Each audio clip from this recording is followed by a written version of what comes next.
Welcome to Friday. It's a special Glenn Beck program. Today we're talking to regular people. People who are tired of the same old politics in Washington. They've been branded as racist, extremists, because they stood up at the tax day tea parties.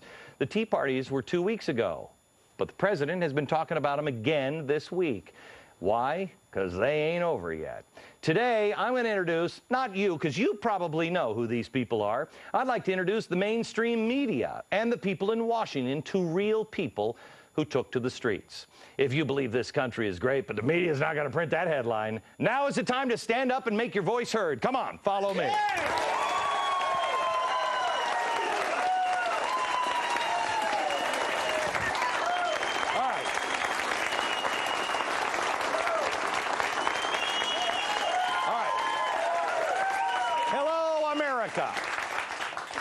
This could get a little dicey. I was talking to some of these people beforehand, and they've got a lot of stuff they'd like to say. If you're anything like me, you listen to the media and the so-called experts on television, the career politicians, and I sit on my couch at home and I scream at my TV, and blood just shoots right out of my eyes.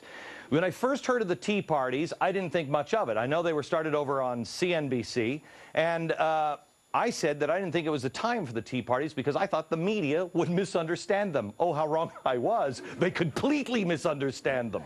Here's what I said to a radio listener back on my radio show in February. I'm frustrated on the Tea Party only because I think the time for the tax Tea Party, the tax revolt thing, is coming. It's not here. It is only just it was just too narrowly focused yesterday for me, on my part, that I just think the timing is just too early on this. The tax Tea Party thing is it will be much more powerful in several months from now. Yeah, once we actually have to start paying for all of this spending. What the media doesn't understand is, I didn't start this, Fox didn't start this, people started this. It began to grow because that's what people do. That's called capitalism. It's called freedom. People find their own voice and go, yeah, I want some more of that. Thousands of people held peaceful protests all across the country. Well, it turns out, what a surprise, they were misunderstood because the media just doesn't get it. They blame Fox or the Republicans or me or somebody else for the tea parties. They didn't listen because, well, either they have an agenda, or because they're really just blind to what happens off of this island where most of them work. I think that's one of the big problems. I look at the people who attended the tea parties, and I'm guessing most of them would be uncomfortable being labeled activists. This is an acorn here. These people probably have never been an activist. They're reluctant activists, and I want to understand a little bit more about what makes somebody get off their couch. What kind of normal person wants to go out and stand out in public shouting things, making signs? Honestly, if I wasn't covering the tea parties, I don't know. I would have wanted to be at the Alamo, but I don't know if I would have been at the Alamo. You know, I'm the kind of guy who I talk to my friends and my family, and I yell at the TV, that's despicable, those people over there. I don't get up off my couch and take to the streets. I'm just not that person. The only thing that could turn me into an activist is seeing my children's future being destroyed. Exactly. I believe that is why I would get off my couch and would have attended.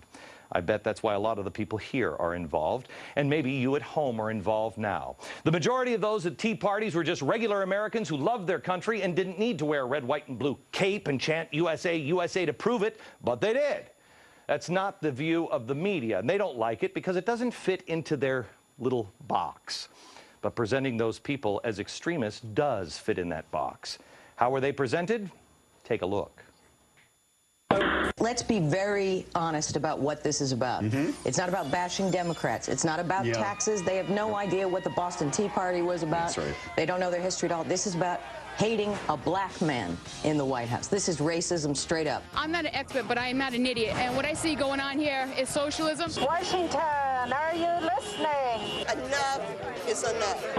I think any time that you have severe economic conditions, there is always an element of disaffection that can mutate into something that's unhealthy.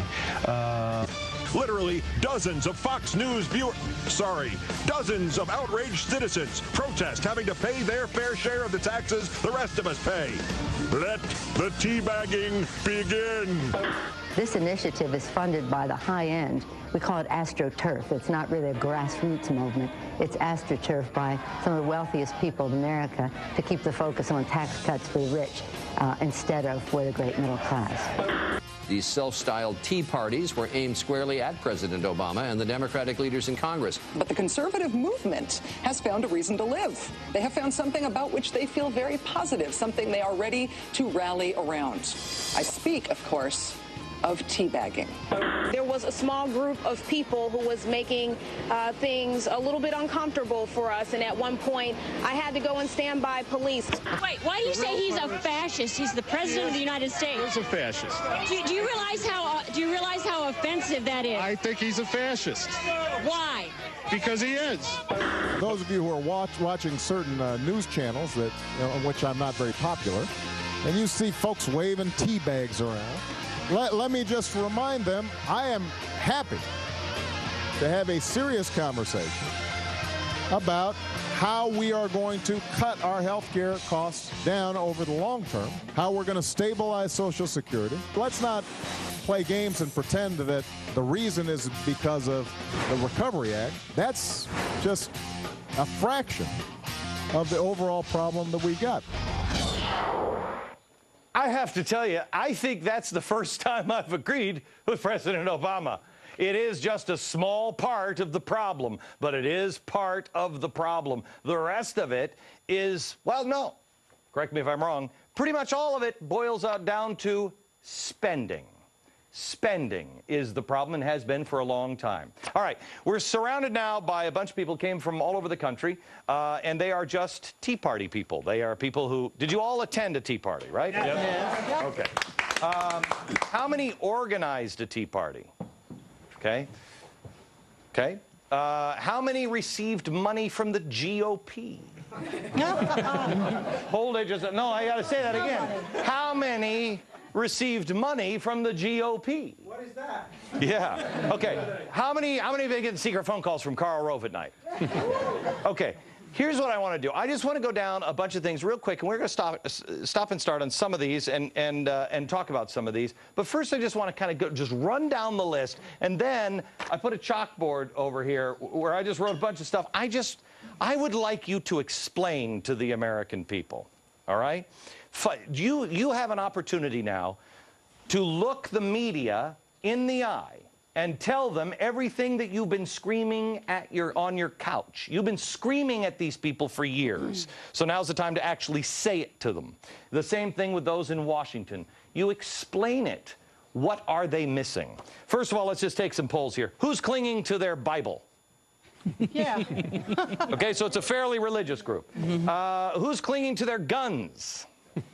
And a well-armed group. There are more gun owners here in this group than there are in the entire island of Manhattan. How many people hate Mexicans?